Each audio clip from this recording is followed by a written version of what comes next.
If you've never tried crab rangoon, you've got to try it at least once. It's so simple to make. You need a handful of ingredients, and this comes together in less than 20 minutes. Of course, it starts with crab. I'm using imitation crab today.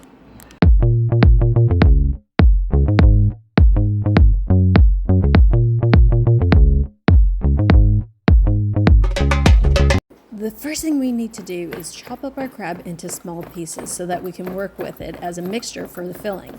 I start by chopping it one way, and then I break it down by slicing it and dicing it the other way.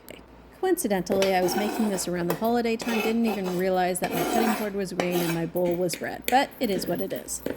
Next, it's time to break down the crab just a little bit more using a fork. Best way to do it, 3 minutes, it's all done. Next, it's time to chop up some spring onions or green onions, whatever you'd like to call them. And I chop them down from big pieces into smaller pieces, and then I start dicing away at the green onions so they're a fine kind of diced up mixture. Time to add these green onions into my red bowl. Christmas theme again. Here's a trick that I love using. I use herb garlic cream cheese instead of regular cream cheese, and it gives it a little bit more flavor, another layer of depth. Just work that cream cheese right into the crab and the spring onion mix. Add a little bit more garlic powder. Remember that everything in this is cooked so you can taste as you go. I add in a little bit sesame oil for another layer of flavor, a little bit of salt if you think that your herb cream cheese isn't salty enough, and this is my super secret ingredient, which is not that big of a secret, but chili oil brings it to the next level in my opinion. Once your mixture is all put together, it's time to add it into the wonton wrappers. So I use a little ball, put it right in the middle of the wonton wrappers. Don't put too much filling because then you can't close it really well enough. A little bit of water on the edges helps to seal the edges. Bring the two corners, opposite corners together, and then the other corner you just wedge right into the middle of each side. And then the trick, in my opinion, is to squeeze the edges together.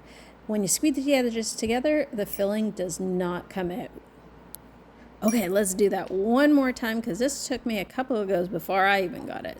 Because you can't really bring the 4 edges together per se. So you bring 2 edges together, and then that third edge comes into the middle and you squeeze the sides together. Because this wonton wrapper is so flexible and so forgiving, it really doesn't matter if you've got it perfectly on or not. Once you've got all your wrappers, line them up on a tray or on a cutting board. I sprinkle it with a little cornstarch so they don't stick together. Now it's time to get frying or air frying. In this case, I decided to fry, so I'm adding my oil to the pot. It's really important, in my opinion, to make sure that your oil's at the right temperature. So I add a little piece of wonton wrapper into the oil.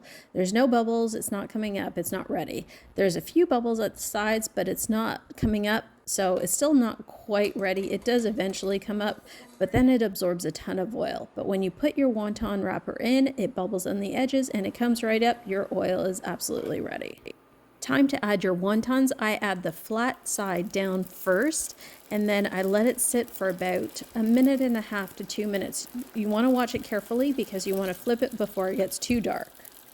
Sometimes it's good to use a smaller spoon in order to flip it. It's not the same spoon that you're going to use to take it out or ladle that you're going to use to take it out.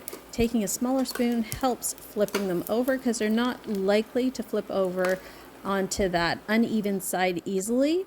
Take your time, but make sure you're getting it flipped over within that 2-minute mark when you cut it open. And nice and crispy on the outside, soft and delicious on the inside. The best part of these wontons is that they stay crispy for about 2 to 3 hours. They are absolutely delicious. Subscribe for more great, easy recipes. I look forward to seeing you soon. And if you haven't already hit that subscribe button, please consider doing so.